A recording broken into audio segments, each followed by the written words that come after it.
Hola, amada iglesia, Dios les bendice. El domingo pasado hablé sobre para qué Jesús murió y resucitó.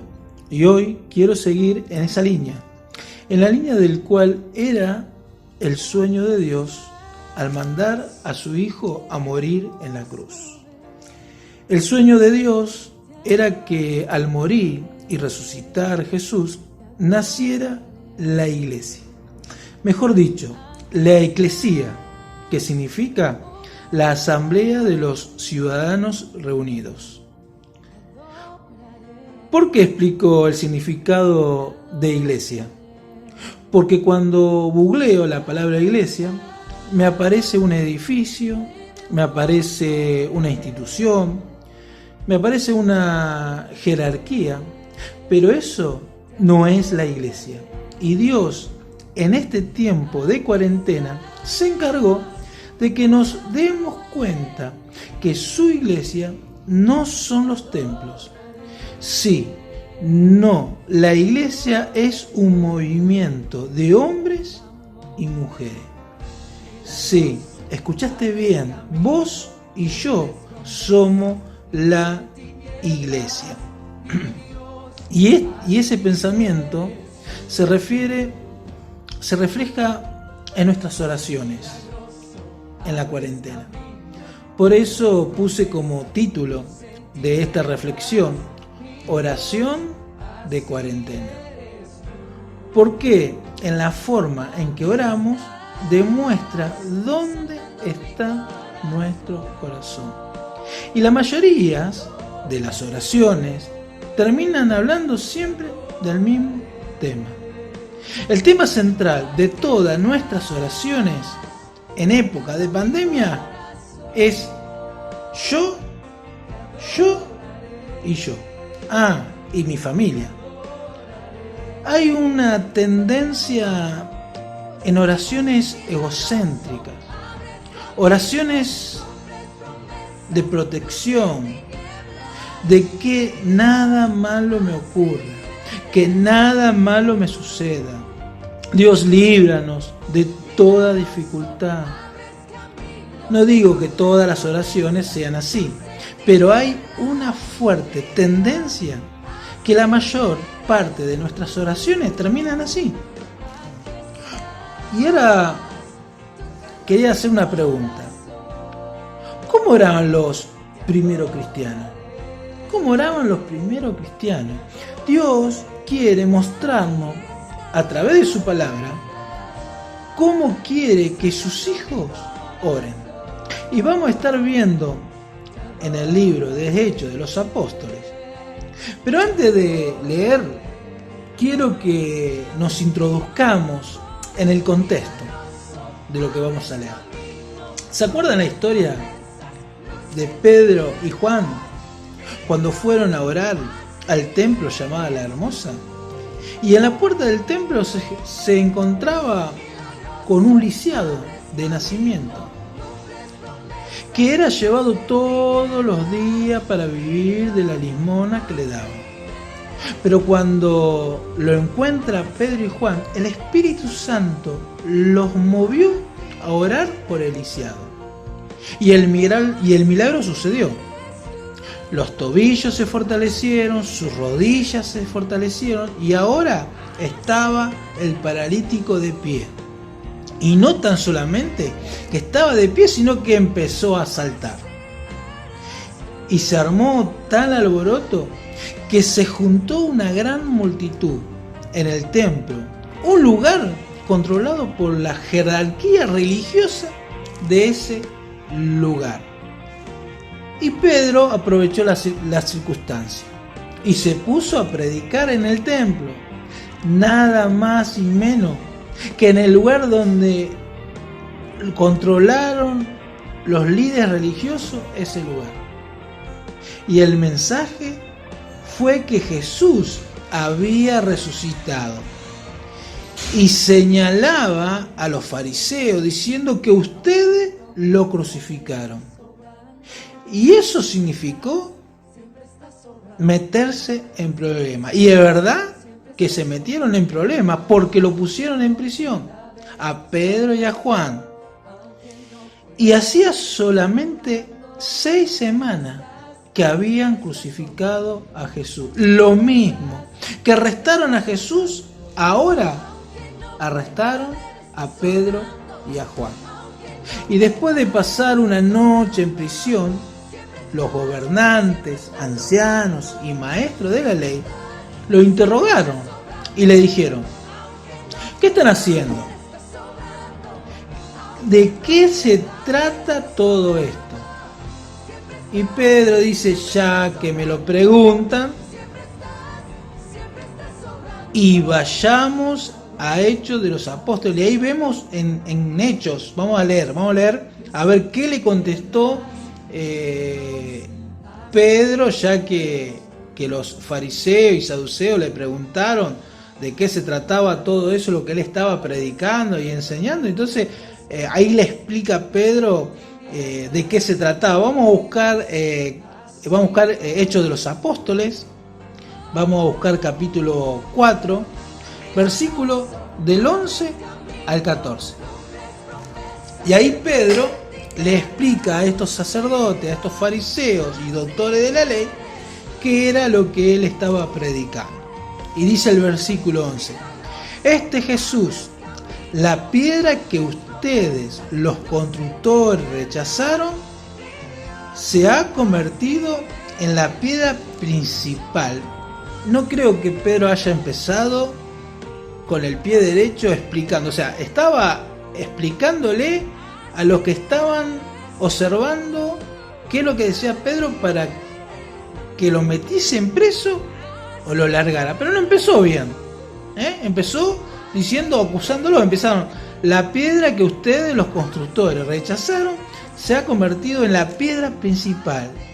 Y el versículo 12 dice: solo en Jesús hay salvación. No hay otro nombre en este mundo por el cual los seres humanos podrán ser salvos. Pedro y Juan eran hombres sencillos y sin educación.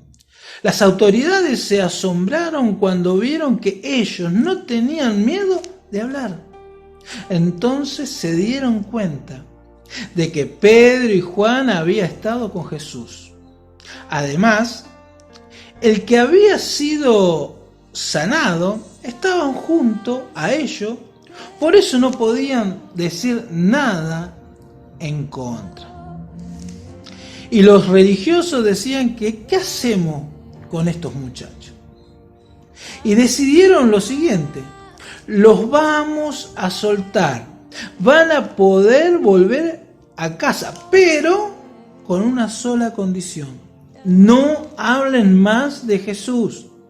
No queremos escuchar hablar de que Jesús ha resucitado, de que nosotros lo hemos crucificado. Si hacen caso, pueden salir. Los discípulos pasaron a la fase de cuarentena que estamos nosotros. O sea, los fariseos pasaron a la fase que estamos nosotros pasando en la cuarentena. Podemos salir, pero no podemos congregarnos ni hablar de Jesús. Ahora, ¿cómo creen ustedes que la iglesia, al tener este mandato de los oficiales de la época, que podían ir a su casa, pero no podían volver a hablar de Jesús? ¿Y cómo creen ustedes que la iglesia primitiva oraron en la cuarentena de ellos? ¿Se imaginan la oración que hicieron la iglesia en tiempo de cuarentena? Señor, protégenos. Señor, que nunca malo nos pueda pasar. Por favor, hace que se detenga esta persecución en contra de nosotros. Protege a los nuestros. Que a ninguno de los cristianos de esta ciudad le pase nada malo. ¿Ustedes piensan que esta fue la oración de estos cristianos en tiempo de cuarentena? Vayamos al relato de Hechos de los Apóstoles, versículo 4, pero vamos a leer el 24 y el versículo 24 y versículo 28. A ver cómo era la oración de ellos en tiempo de cuarentena, como nosotros. Y dice el versículo 24, cuando los creyentes escucharon esto, o sea, lo que le habían dicho los gobernantes, los fariseos, que no hablase de Jesús, la oración de ellos empezaron, cuando los creyentes escucharon esto, oraron todos juntos en voz alta a Dios y dijeron, Señor, tú creaste el cielo y la tierra, el mar y todo lo que hay en el mundo. O sea, ellos en la oración decían, Dios, tú tienes el control. Señor, tú creaste el cielo y la tierra, el mar y todo lo que hay en el mundo. Y dice el 25, nuestro antepasado David, tu siervo, dijo por medio del Espíritu Santo, ¿por qué se enfurecieron las naciones? ¿Por qué la multitud hizo planes contra Dios? Los reyes de la tierra se preparan para la guerra. Los gobernantes se ponen en contra del Señor y en contra de su Mesías. De hecho, Herodes, Poncio Pilato, las naciones, la multitud de Israel, se juntaron en contra de Jesús, aquí en Jerusalén. Esta era la oración de ellos. Estaba contando todo lo que había sucedido en ese momento, hace 6 semanas atrás. Jesús es tu santo siervo, tú elegido para ser el Mesías. Al ponerse en contra de él, escuchen esto, hicieron que tus planes se cumpliesen. Todo esto sucedió por tu poder y porque así lo quisiste. La oración de la iglesia primitiva era que ellos reconocían que la persecución, las cárceles, la muerte de Esteban, estaba todo estaba bajo el control y el dominio de Dios. Ellos reconocen que ellos estaban sufriendo persecución, pero que era la voluntad de Dios. Que Dios tenía todo el control, todo sucedió, dice, por tu poder y porque así lo quisiste. Ellos, en su oración, reconocían que todo lo que estaba sucediendo, Dios lo tenía a su control. Ellos no pensaron que Dios se había distraído y le vinieron las persecuciones y el encarcelamiento. Ellos entendían que se estaba cumpliendo los propósitos de Dios. Y ahora viene el momento de pedir. Escuchemos bien lo que le pidieron estos cristianos en momento de cuarentena. Ahí viene en el versículo 29, Hechos, capítulo 4, versículo 29. Ahí viene la petición en el momento de cuarentena. ¿Qué es lo que ellos pidieron en el momento de que estaban en cuarentena, en la fase que estamos nosotros? Y ellos dijeron, ahora, Señor, escucha sus amenazas y ayúdanos a nosotros, que somos tus siervos, a anunciar tu mensaje con valentía. No pedimos que eliminen la oposición. No te pedimos que elimine la dificultad. Te pedimos que elimine nuestra cobardía. Danos valentía, le decían los discípulos. Los líderes religiosos los liberaron con la condición de que se callen. Y acá está la respuesta. Los gobernantes, los líderes le pidieron que se calle y ellos le pedían a Dios que le concediera valentía para seguir predicando la palabra de Dios. Dios, vamos a seguir hablando. Te pedimos que nos dé valentía para hacer lo que tenemos que hacer. Fíjense en que ellos no le pidieron a Dios que elimine la persecución, que elimine las amenazas. Al contrario, le pidieron a Dios que le dé valentía, más valentía de la que tenían, para predicar la palabra de Dios, para hablar de Dios. ¿Cuánto hace que no orás así? ¿Cuánto hace que no oramos a Dios con este fervor como oraban estos discípulos? ¿Cuánto hace que no oramos? Señor, dame valentía para ser testigo, para dar evidencia de que Jesús está vivo en mi lugar de trabajo. Dios, dame valentía para demostrar que Dios no está muerto en mi barrio o en el lugar donde te muevas. ¿Cuándo fue la última vez que oraste así?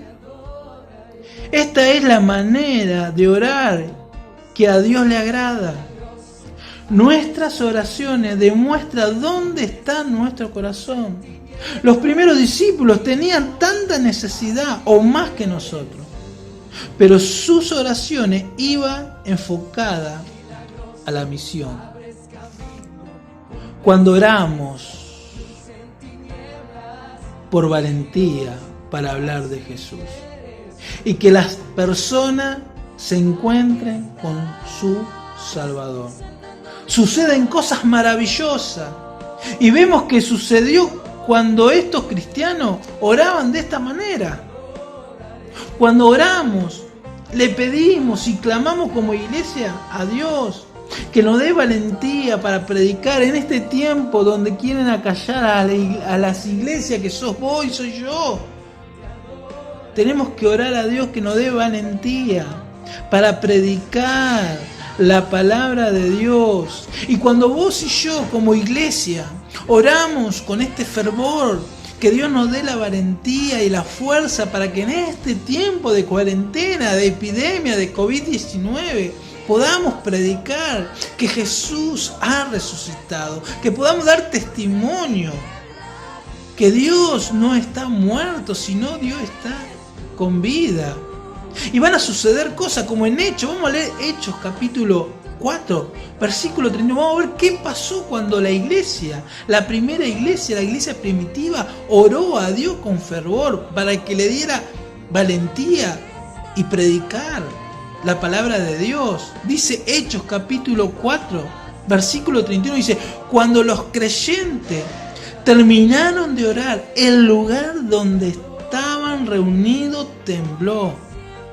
Fueron llenos todos del Espíritu Santo y siguieron anunciando valientemente el mensaje de Dios. Fíjense, cuando una iglesia ora así, suceden cosas maravillosas. Cuando una iglesia en sus oraciones pide valentía para hablar la palabra de Dios, algo tiene que suceder, algo tiene que pasar.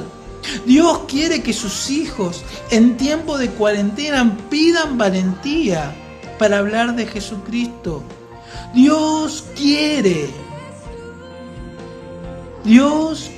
que cambiemos la oración. Dios, bendíceme, cuídame, protégeme. Dios quiere levantar a cristianos que digan: úsame, usa mi vida, para que vean de qué Dios está vivo. ¿Será que tenemos que cambiar nuestras oraciones? ¿Será que Dios está llamando en este tiempo a un pueblo a tener valentía para que sigamos anunciando la palabra de Dios? Hermano, Dios en este tiempo está llamando a un pueblo que empiece a pedir en oración por valentía. En esta pandemia, en este tiempo, hay familias, hay jóvenes, hay adultos que están con miedo, que no tienen esperanza. Y vos y yo, hermano, Vos y yo, que tenemos a Jesucristo en nuestro corazón, que tenemos esa esperanza de la vida eterna. Aun cuando nos están privando de que podamos, como a los discípulos, que salir de nuestras casas, pero que no hablemos de Jesús. Que no nos juntemos a adorar y alabar a Dios. ¿Cuál es la oración en este tiempo? ¿Cuál es tu oración? ¿Estás orando egocéntricamente? ¿Estamos orando por lo nuestro, por mí, por mis hijos, por mi familia, mis padres? ¿O a pesar de que estamos padeciendo circunstancias difíciles, como los discípulos, podemos orar para que Dios en este tiempo nos use para predicar su palabra? Dios nos está impulsando, sí, hermano, a vos y a mí, para que en este nuevo tiempo, en esta nueva cuarentena, vos y yo nos enfoquemos en la necesidad del que no tiene a Cristo. Que nuestras oraciones sean: Señor, danos oportunidad. Hoy quiero predicar de Jesucristo. Hoy quiero hablar en mi barrio. Hoy quiero hablar en mi trabajo. Hoy quiero hablar en el lugar donde me estén pudiendo manejar. Que Jesús está vivo. Hermano, que el Señor lo bendiga. Un abrazo.